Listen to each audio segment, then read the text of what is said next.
Kazana tufike pale.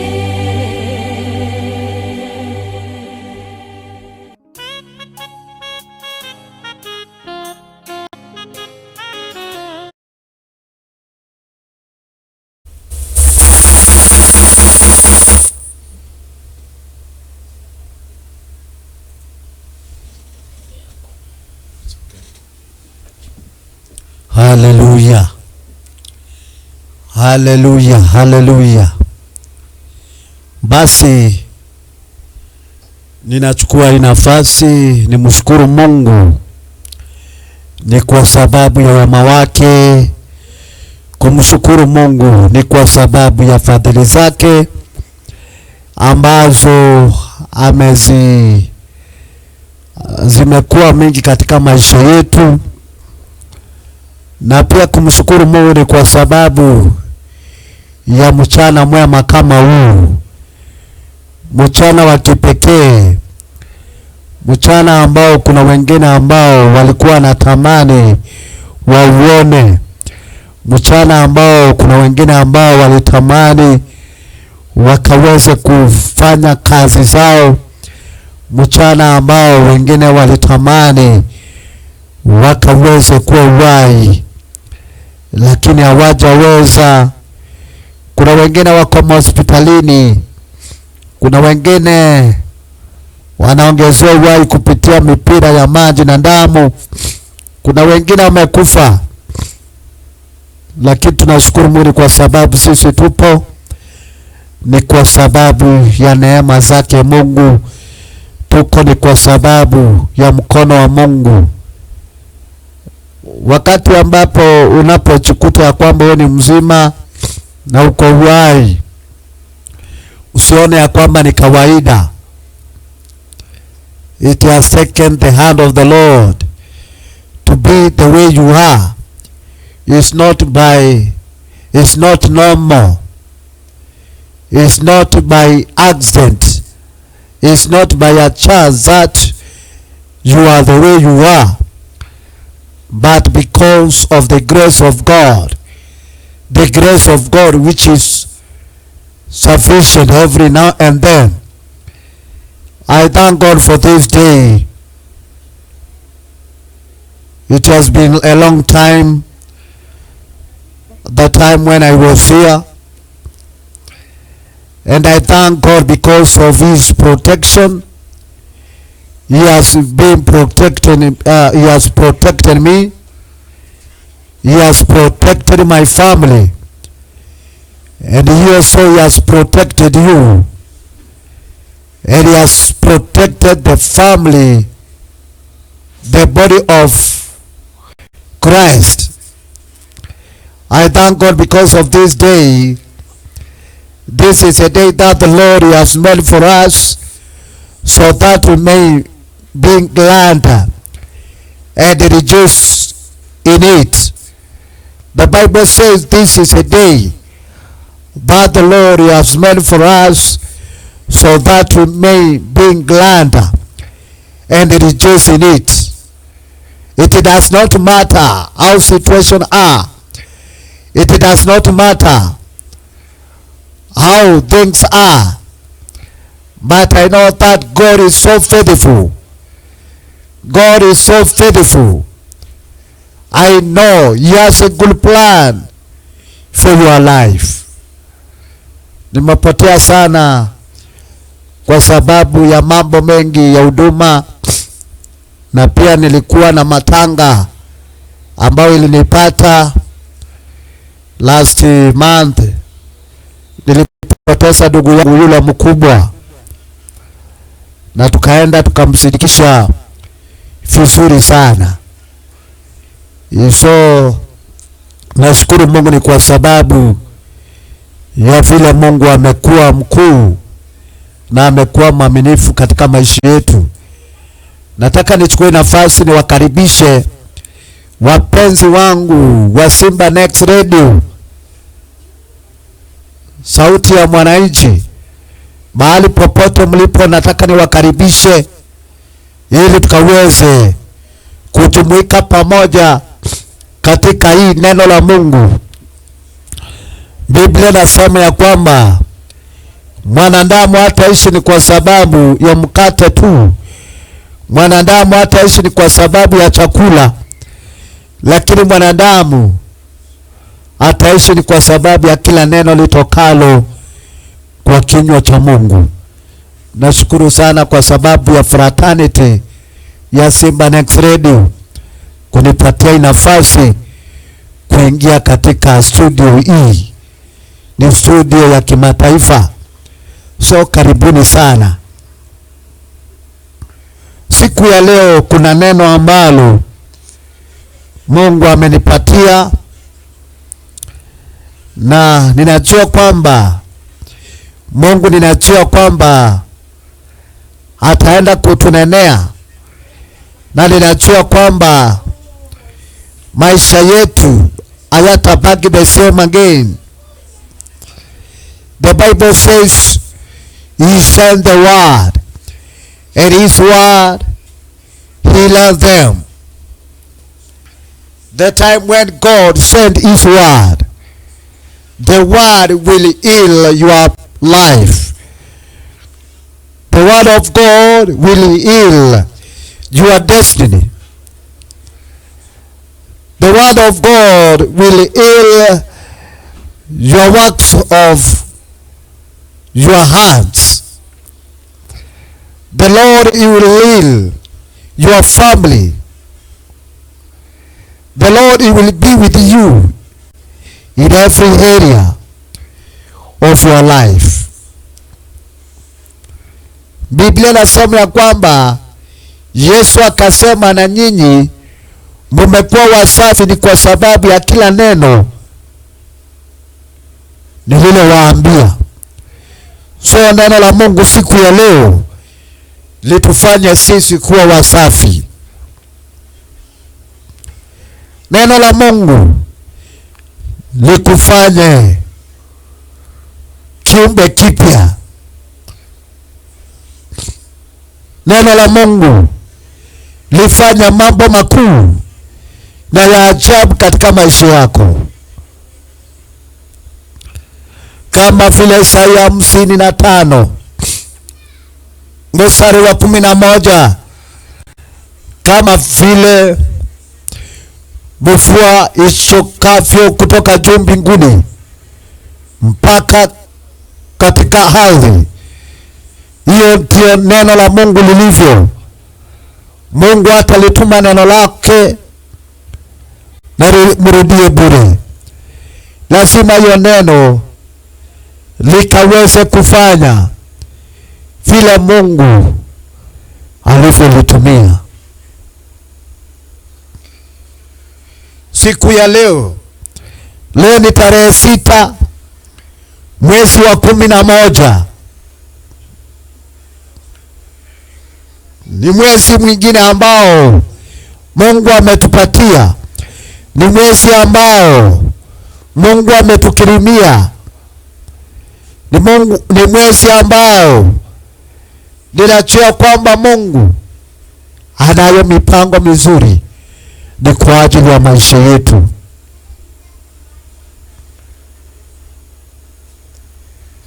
This month is a month of God's intervention and the transition. Kichwa cha neno ni season of intervention, season of transition. Intervention is an act.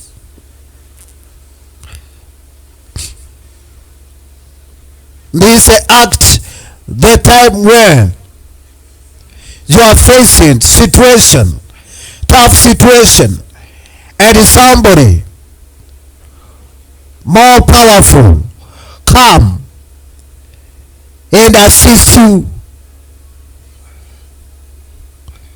That the person, he comes and give you aid.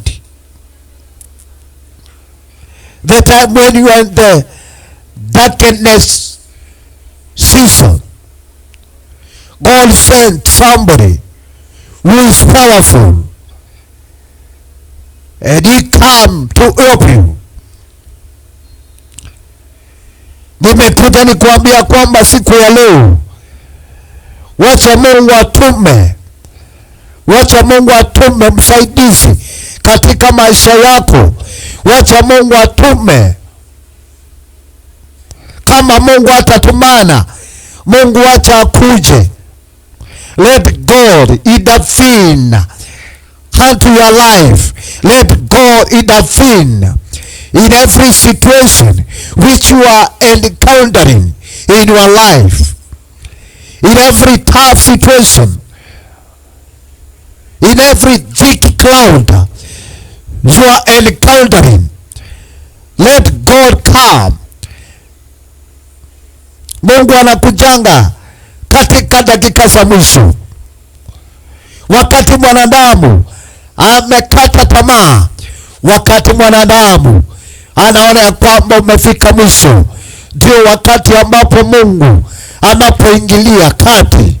Wacha siku ya leo Mungu akaweze kuingilia kati katika hali zako, katika maisha yako, katika familia yako, katika biashara yako. Let God intervene in every situation you are encountering.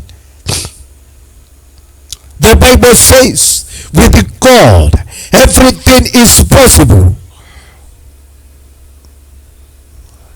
In the book of Luke chapter 1 verse 37, the Bible says, with God, everything is possible. Kwa Mungu mambo yote yanawezekana. Hallelujah. Wacha siku ya leo Mungu akaweze kukutengenezea njia. Wacha siku ya leo Bwana akaweze kufanya mambo makuu na mambo ya ajabu katika maisha yako. Hallelujah.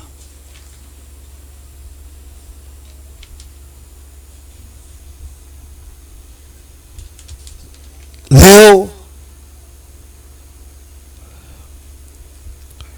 kama vile Biblia inavyosema katika kitabu cha Isaiah 45 verse 2 and 3, the Bible says, I will go before thee and make the crooked places straight, and I will break in pieces of gates of brass, and cutting in asunder the bars of iron, and I will give you the treasures of darkness,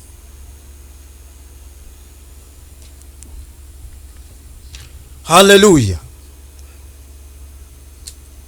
and in the riches of secret places, that you may know that I, the Lord, which called thee by thy name, am the God of Israel. Katika kila hali, katika kila jambo, let God go before thee. Wacha Mungu aende mbele zako, kama vile Mungu alivyoenda pamoja na wewe kutoka Januari, na saa hii ni Novemba. Imembaki mwezi mmoja na mwaka uishe. Mungu amekuwa pamoja na wewe. Uko na kila sababu ya kumwambia Bwana ni asante. Sio kwa sababu ya nguvu zako, sio kwa sababu ya ujanja wako, sio kwa sababu ya pesa ambazo uko nazo, sio kwa sababu ya utajiri ambao uko nao.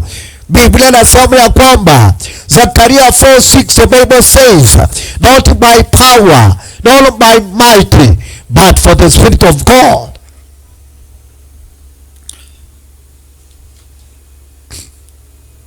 Not by power,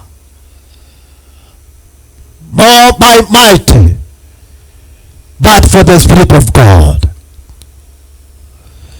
tutaweza mambo yote kupitia Kristo, yule ambaye ako ndani yetu, yule ambaye ako miongoni mwetu. Tutashinda.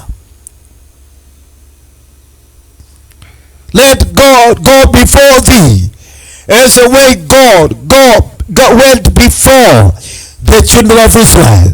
Let today God go before thee. Wacha milango yote ya chuma, milango yote ya fedha, milango yote ya shaba iliyo mbele zako inayokuzuia. Wacha Mungu siku ya leo hiyo milango akaweze kuifunja. Kwa nini hautauliwa na magonjwa? Ni kwa nini hautauliwa? Kwa nini hautauliwa? Hautauliwa na maajali na mikosi na laana. Kwa nini hautauliwa na mafuriko? Ni kwa sababu kuna kitu ambacho Mungu alichokusudia ni kwa ajili yako. Kuna watu ambao tunawasikiliza katika vyombo vya habari, wengine wamekufa kwa ndege, wengine wamekufa kwa ajali, wengine wanakufa kwa magonjwa, lakini wewe Mungu amekuweka. Mungu acha kuweka ili uendelee kuweka pesa katika banki za hii dunia, lakini Mungu amekuweka ili ukaweze kumtumikia.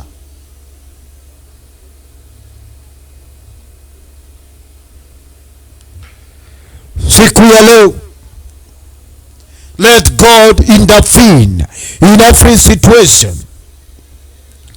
Ukisoma in the book of Matthew chapter 20 verse 1 to 9, the seasons of God's intervention. We thank God for this new month of divine intervention. Divine intervention. The book that we read in the book of Matthew chapter 20 verse 1 kuendelea tells of God's saving power at the 11th hour. Let God send you help. Let God send you aid at the 11th hour. At the 11th hour, you shall see the power of God. At the 11th of the hour, you are going to see the miraculous hands of the Lord. At the 11th hour, let God meet all your needs. At the 11th hour, let God be with you.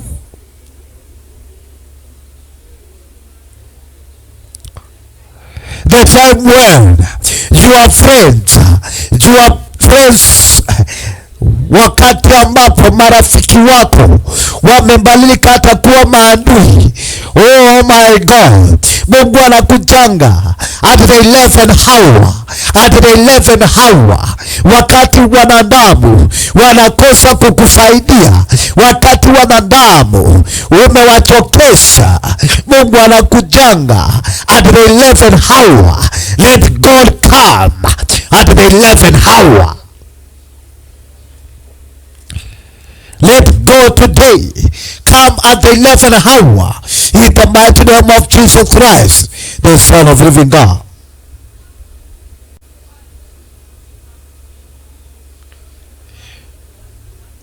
Let's look at what God did at the 11th hour. In the book of Acts chapter 12, verse 1 to 11. The angel of the Lord visited Peter in the prison and set him free on the 11th hour. Wakati Peter alikuwa amefungwa, ni kwa sababu ya neno la Mungu. wakati ambapo alipofungwa, wakati ambapo alipokuwa kwa gereza. Oh my God, Mungu akatuma malaika wake, Mungu akatuma malaika wake katika dakika za mwisho, wakati ambapo Petero alikuwa ahukumiwe, alikuwa auliwe. Oh my God, Mungu akatuma msaada, Mungu akatuma malaika at the 11th hour. Wacha siku ya leo Mungu akaweze kutumana katika your 11th hour, katika your 11th hour. Let God send you help at the 11th hour, at the 11th hour. Wacha Mungu aonekane katika uongozi, katika hizo vita. Let God intervene at the 11th hour. Hallelujah. Wacha Mungu ajidhihirishe at the 11th hour. 11th hour ni wakati ambapo umefika mwisho, wakati hali zako zinakaa kama haziendi, wakati ambapo watu wanakuona kwamba hakuna uhai, wanakuona kwamba umefika mwisho. Huo ndio wakati ambapo Mungu anaanza kufanya kazi at 11th hour. Kwa nini unakata tamaa? Why are you giving up? Why are you despairing? Kwa nini umekata tamaa? Kwa nini msikilizaji wangu? Why my listener and my viewer, wherever you are, why giving up? Why giving hope? Why do you want to commit your suicide? God will come at the 11th hour. God will come at the 11th hour. Hata kama wamekufuta kazi, hata kama mbele zako unaona kwamba hakuna njia, Mungu anatengeneza njia mahali pasipo na njia. At the 11th hour, at the 11th hour, at the 11th hour, let God appear. Let God appear.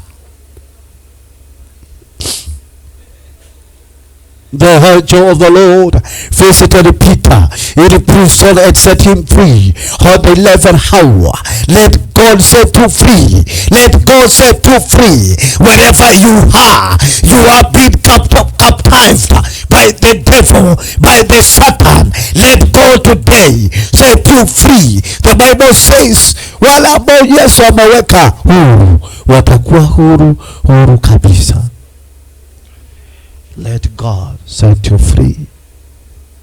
In the mighty name of Jesus Christ, the Son of living God.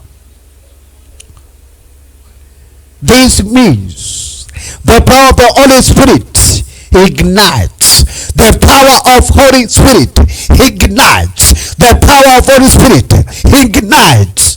Oh my God. In the book of Acts, chapter 16, verse 26, when Paul and Silas were in the prison, they started singing and praying.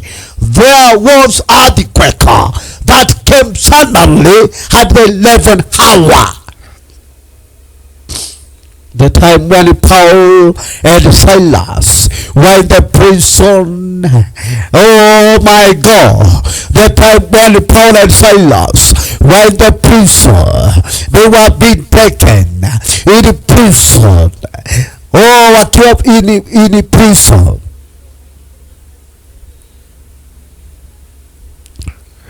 Wakiwa wamefungwa. Wakiwa miongoni mwa wafungwa. Paul na Silas hawakuona hizo pingu ambazo walizokuwa wakifungwa nazo. Ndugu yangu, usione huo fungu ambao uko. Ona Mungu. God will send you help at the 11th hour. God will send you help at the 11th hour. They started singing and praying. And suddenly, there was earthquake. Oh, let God bring earthquake. Let God bring earthquake at your situation. Let God bring earthquake to your situation in the mighty name of Jesus Christ, the Son of living God. Let God bring earthquake. Wacha Mungu halete mtikisiko wa ardhi.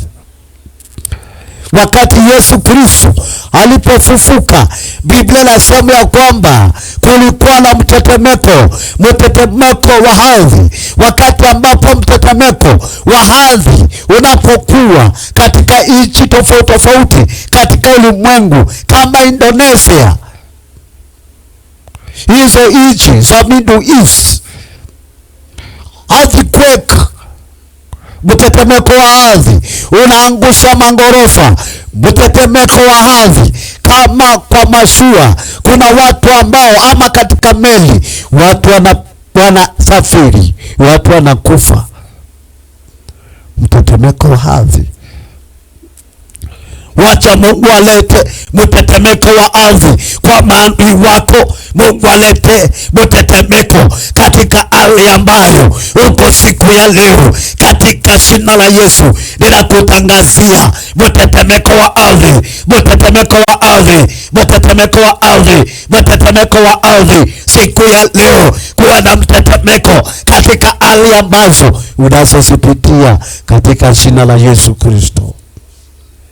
Mtetemeko wa ardhi ukakuwa, na wakati mtetemeko wa ardhi ulipokuwa, Biblia inasema ya kwamba pingu zikawatoka katika mikono na miguu.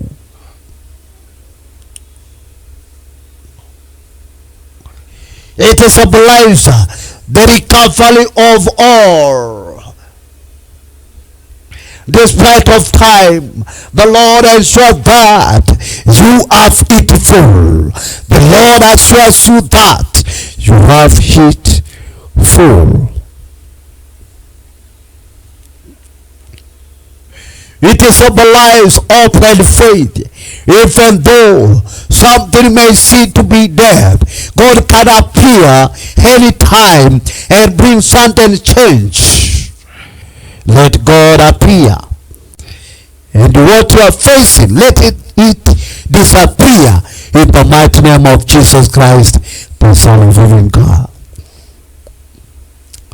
Let every situation you are encountering, let it disappear, and let God appear, and let God bring change unto your life in the mighty name of Jesus Christ, the Son of living God.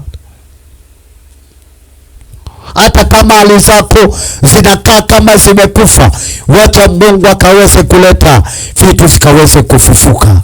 Yesu wakati ambapo alipokufa kulikuwa na mtetemeko wa ardhi. Wakati ambapo pia alipofufuka kulikuwa na mtetemeko wa ardhi, na wengine waliokufa wakafufuka. Miamba zikapasuka. Kama mbele zako kunaweza kuwa kuna miamba, kuna mawe ambayo iko mbele zako, kuna mambo mangumu iko mbele zako, kuna mawingu ambayo yanakuzuia, let God appear. Let God appear in a sudden earthquake. Mungu anatuongelesha siku ya leo juu ya God's intervention. Let God intervene in every situation. In every situation, let God intervene. Wakati Lazaro alipokufa, Lazaro alikuwa ni rafiki wake Yesu, na Lazaro alikuwa na dada zake Mariamu na Martha. Na wakati ambapo Lazaro alipokuwa mgonjwa, Mary na Martha walienda kwa Yesu wakamwambia kwamba, unajua rafiki yako amegojeka, si ukuja angalau ukaweze kumponya. Lakini Yesu hakukuja. Yesu hakuenda. Yesu alienda wakati ambapo Lazaro alikuwa amekufa, hata alikuwa ako kwa kaburi siku 4. Na Biblia nasema wakati Yesu alipokuja at the 11th hour, the Bible says Yesu akaambiwa kwamba yule ambaye ulikuwa unampenda amekufa. Hayuko sasa, amekufa. Biblia nasema ya kwamba Yesu akawaambia, nataka mnipeleke mahali ambapo alizikwa. Wakati ambapo alipopelekwa hapo, Biblia nasema ya kwamba jiwe likatolewa. Yesu akasema jiwe litolewe. Na wakati ambao jiwe lilipokuwa likitolewa, Mariamu na Martha wakamwambia Yesu, hananuka sana. Hata kama hali zako zinakaa kama zinanuka, let God appear. Let God appear. Let God appear. Let God appear. Wherever you are, let God appear. As a way Lazarus alikuwa amekufa na akinuka, Yesu akakuja na akamfufua. Wacha vitu vyako siku ya leo zifufuliwe. Wacha vitu vyako zifufuliwe. Wacha vitu vyako zifufuliwe. Wacha mzee wako afufuliwe. Wacha watoto wako wafufuliwe. Wacha bibi yako afufuliwe. Wacha biashara yako ifufuliwe. Wacha hali zako zote zifufuliwe.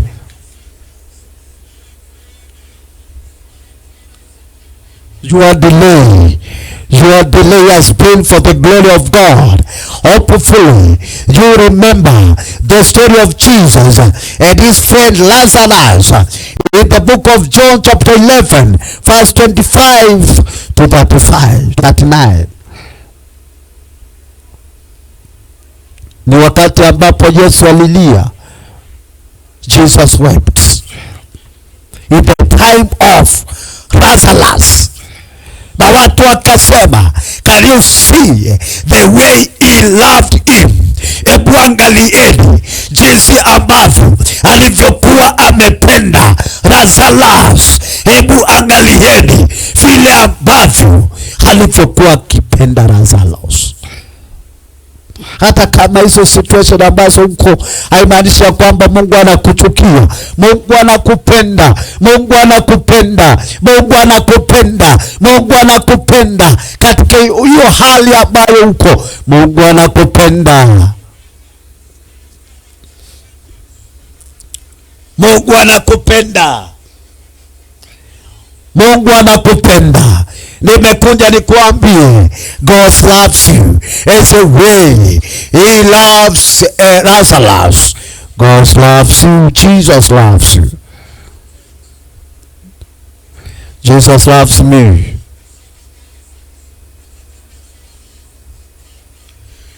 Jesus changed the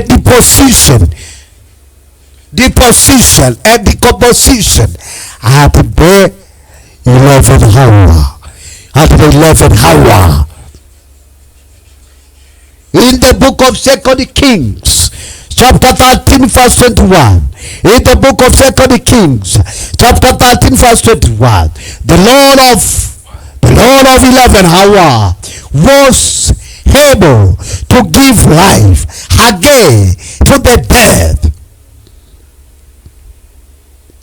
The time of Elisha, the time when he died, alizikwa na alikuwa na nguvu mingi sana. Unajua watumishi wa Mungu wako na nguvu zisizo za kawaida. Nguvu ambazo zinaponya, nguvu ambazo zinainua, nguvu ambazo zinabariki, nguvu ambazo viwete wanatembea, nguvu ambazo zinafanya matumbo ambayo ni makubwa watu wanapona. Let me tell you, my brother, wherever you are, I have seen God doing wonderful. Me, I have seen God doing wonderful miracles, wonders, and signs, and the healing. I have seen God doing. Me, I have seen God using me in a wonderful way, in a miraculous way, in a wondrous ways, in his signs and miracles. Whatever you are facing, it does not matter where you are. You need a servant of God. You need a prophet of God. Wherever you are in Kenya, you are Tanzania, you are Uganda, you are in Nigeria, you are in Congo, you are in USA, you are in Canada, you are wherever you are in Europe. You need to connect. You need to connect in this altar. You need to connect in this altar.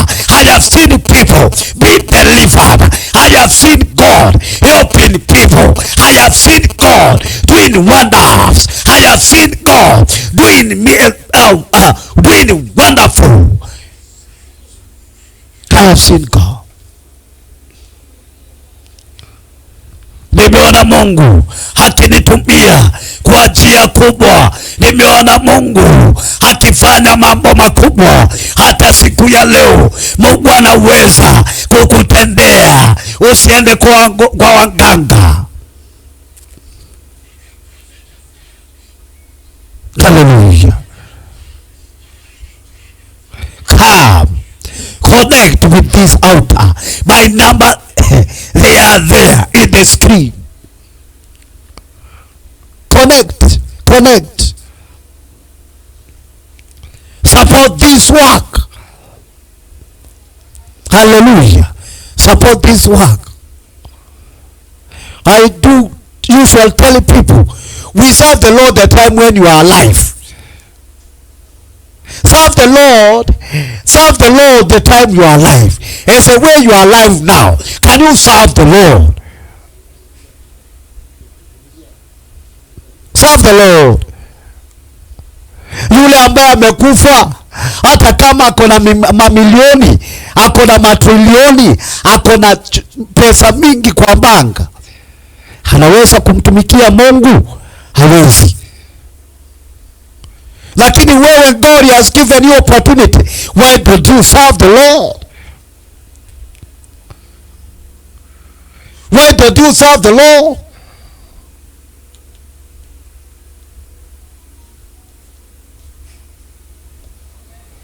Why don't you serve the Lord? Why don't you serve the Lord? Kwa nini usimtumikie Mungu na vitu vyako? Utajiri ambao Mungu amekupea ni utajiri ambao you need to serve him. You need to please him. Hallelujah. You need to please him. Serve the Lord the time when you are alive. Nilikuwa nikiambia watu jana kwa kanisa, kwa nini Mungu alikumbuka Hezekia hata Mungu akamwongezea miaka 15? Wakati Mungu alipotuma nabii wake Isaya akamwambia, aende aweke maisha yake tayari, kwa sababu ugonjwa ambao uko nao lazima atakufa.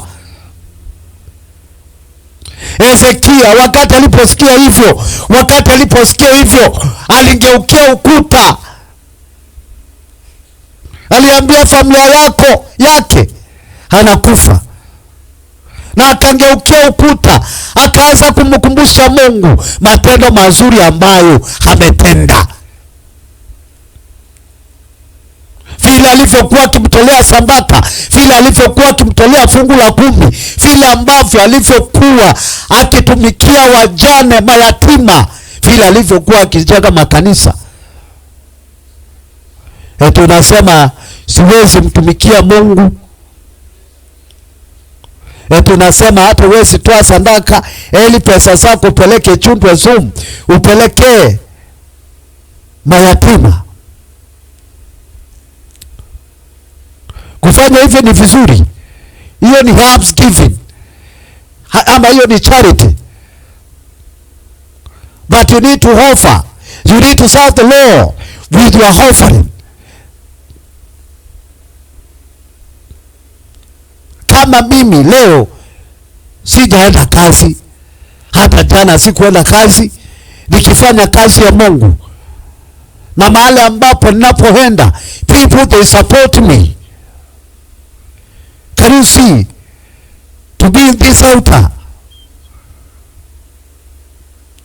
you need to support the work of God. You need to serve the Lord. The Bible says, honor the Lord with your substances, because the Lord is the one who giveth you the power to make a wealth. Hallelujah. Honor the Lord with your substances. Wakati Dorokasi pia alipokufa, watu walilia sana, kwa sababu Dorokasi alikuwa akitenda matendo mazuri.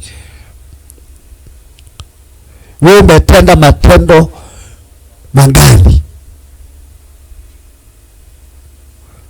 Wewe unaweza sema let I send the servant of God 20 bob.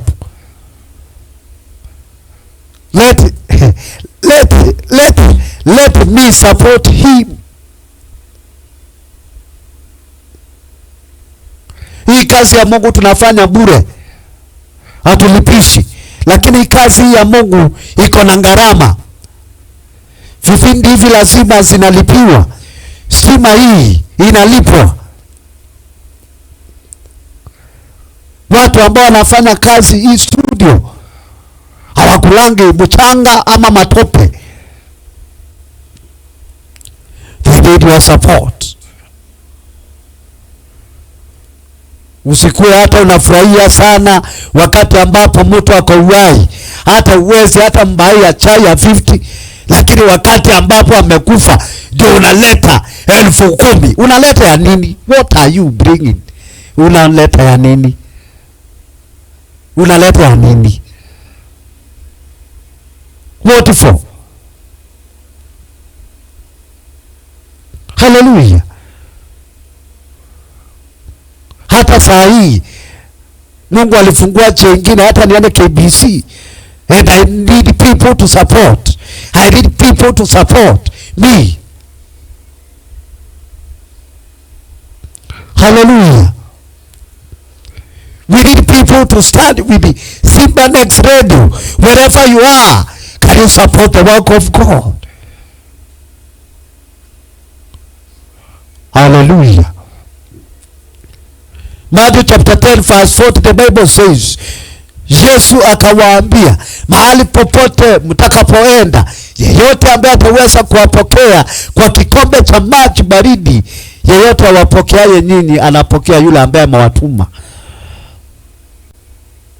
Tangu nikuja hapa niko na mwaka mmoja na miezi karibu 3, na uko hapo nasikilizanga hii neno, hata hujawahi tuma shilingi moja. Mimi nashangaa sana. I am very surprised and being flabbergasted. Watu katika TikTok, you support people who are naked. You do support people who are naked, people who are in there for worshiping, people who are doing entertainment, those who are doing nonsense. You do support them. Wengine wanatuma 100, wengine wanatuma 1000, wengine hata wanatuma, hata wengine hata wanawabaia magari. Watu wale ambao wanafanya nonsense. And the servant of God, yule ambaye anakuletea neno la uzima, neno la uhai, neno ambalo litakupeleka mbali, hata uwezi tuma shilingi 20 ama 50. That is ridiculous. We need to serve the Lord. The Bible says, faith come by hearing, and hearing the word of God.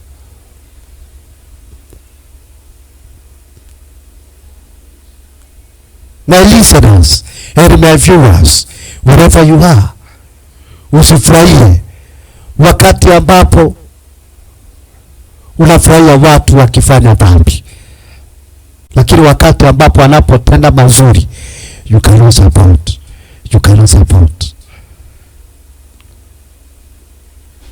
The Bible says Jesus is coming and he is around the corner, na ako na ujira wake kumlipa kila moja kulingana na kazi zake. Umemtendea nini wewe? Mtendea nini? Umemtendea nini? What have you served him?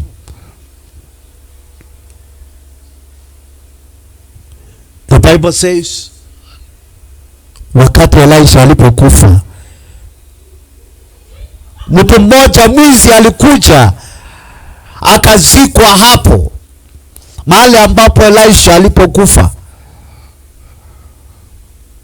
Wakati mfupa huo mwizi uliposhikana na mfupa wa Elisha, najua jamaa alifufuka because of the power of anointing.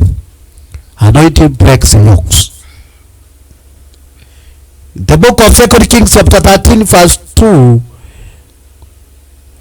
In the book of 2 Kings chapter 13 verse 21. The Lord of 11 hour was able to give life again to the dead. The Lord speaks to his prophets on the 11th hour. You need a prophet in your life.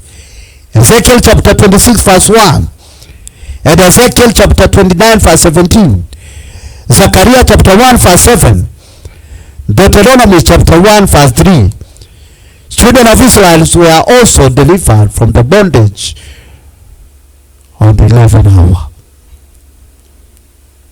Let God help us. Wacha Mungu atukumbuke na wacha Bwana atutendee mambo makubwa. Can we pray? Father, in the mighty name of Jesus, we bless you because of your word. We bless you because, God, you have made me as an instrument. You have made me as an vessel to convey your message to your people. I pray this wonderful afternoon, let this word heal their life. Let this word help their life in the mighty name of Jesus. Can you intervene into their life? Can you intervene in every situation which they encounter? Baba, naomba Bwana, neema yako na baraka zako zionekane katika maisha yao. Wherever my listener, her and my viewer, I pray for the Lord, you may continue blessing them. You may continue in their life. You may continue showing their destiny, Lord. The mighty name of Jesus, we bless you, we honor you, Lord, because you are worthy. In Jesus' name we do pray, believe. Amen. Amen. Kama kuna mtu ambaye angetamani kuokoka, unaweza rudia maneno haya nyuma yangu. Sema, Bwana Yesu, nimekuja mbele zako, ninajua kwamba mimi ni mwenye dhambi. Najua kwamba ulikuja kuokoa na kutafuta kilichokuwa kimepotea. Kuanzia siku ya leo, mimi nimeokoka, mimi ni kiumbe kipya. Ya kale yamepita na sasa yamekuwa mapya. Baba, ni asante, maana utaenda kunibariki na utaenda kuniinua. Katika jina la Baba, la Mwana na Roho Mtakatifu tumeomba na kushukuru. Amen. Father, I bless you because of your people wherever they are. I pray for the Lord, you may bless them. I pray for the Lord, you may lift them, Lord. In Jesus' name, amen. Wherever you are, my listener, my viewer, if you have anything to support this work of God, whether you have 10 bob, you have 5 bob, you have 20 bob, you have 50 bob, you have 100 bob, just buy for me a cup of tea.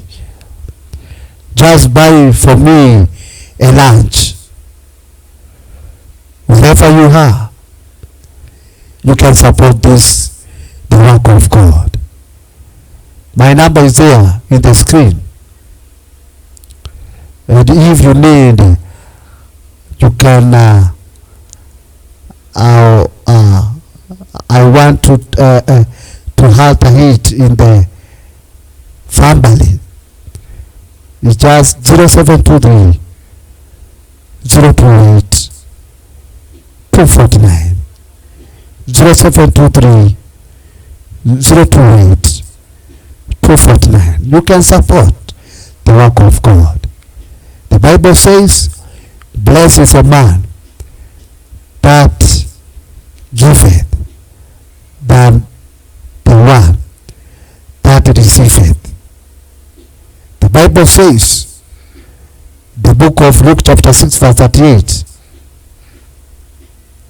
give and it shall be given unto you.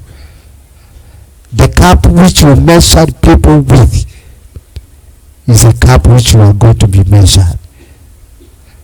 Biblia nasema pewa watu vitu na wewe utapewa. Lakini kama wewe ni mkono mbirika, mkono ngamu, utapewa na nani siku moja? Biblia nasema apandaye kwa machozi atavuna kwa furaha na vigelegele. Saa hii nyumbani Machakos, saa hii ni wakati wa kupanda. Hata mtu anaweza kosa kukula hiyo siku, baende kwa shamba apande. Amepanda kwa machozi, lakini siku moja itafika atavuna kwa furaha na vigelegele. Biblia inasema in the book of Ecclesiastes, tupa mkate wako. Mhubiri, Ecclesiastes chapter 11, tupa mkate wako kwenye maji mengi. Tupa mkate wako kwenye maji mengi. Na Biblia inasema ya kwamba baada ya siku mingi ama siku ambayo sio mingi utazipokea. Jizoeshe kutenda mema. Jizoeshe kubariki watu wakati uko uhai. Wakati niko uhai hawezi hata support mtu. Lakini wakati mtu amekufa, unakuja na magari, unakuja na pesa, unakuja na ng'ombe mingi. Hizo ni za nini? What for?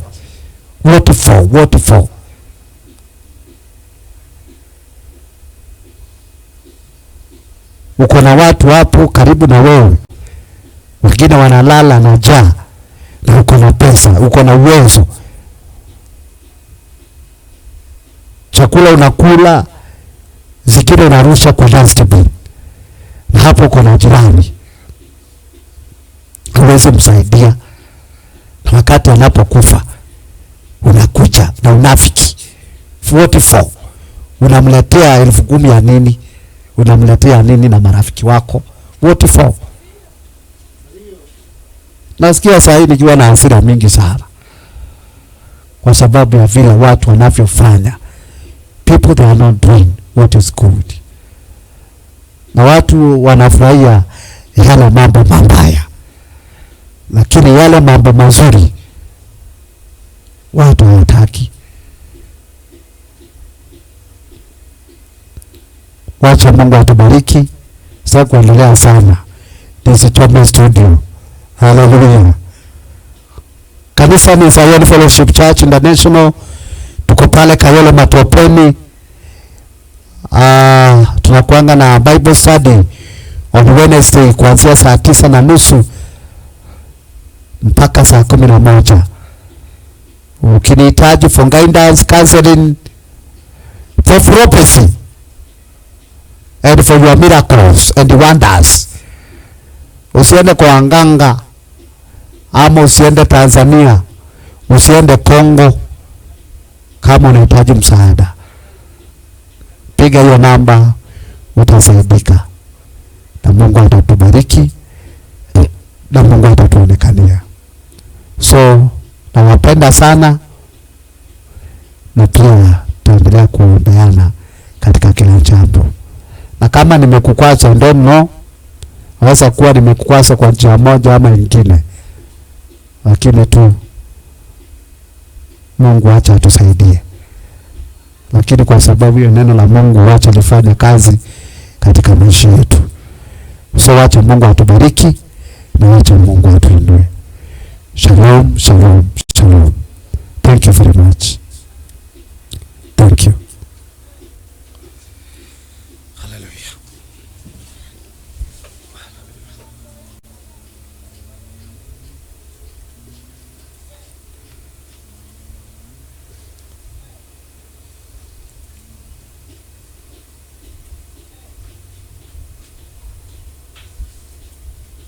Thank you, Lord.